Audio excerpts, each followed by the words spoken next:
পটুয়াখালীর কলাপাড়ায় গত দুদিনের তুলনায় তাপমাত্রা সামান্য বাড়লেও গুঁড়ি গুঁড়ি বৃষ্টির মতো বাড়ছে কুয়াশা। বিস্তারিত থাকছে সৈয়দ মোহাম্মদ রাসেলের প্রতিবেদনে।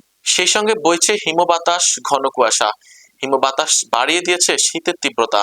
সকাল থেকে দুপুর পর্যন্ত দেখা মিলছে না সূর্যের আলোর। দিনের বেলাও হেডলাইট জ্বালিয়ে চলছে বিভিন্ন যানবাহন।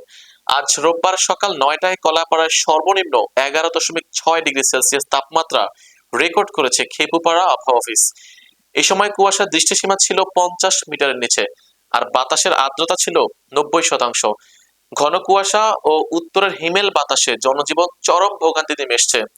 সবচেয়ে বেশি দুর্ভোগে পড়েছে বিভিন্ন যানবাহনের চালক, শ্রমিক ও কৃষক সহ সাধারণ মানুষ।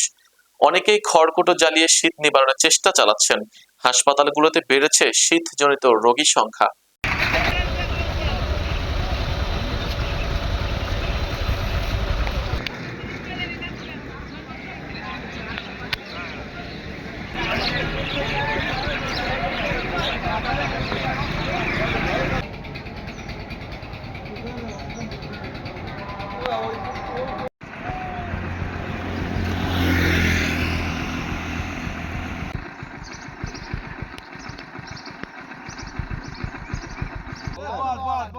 ভিডিও তো ভালো বল, আমি বই থেন সমস্যা কি বল, পাশে বল বই আবার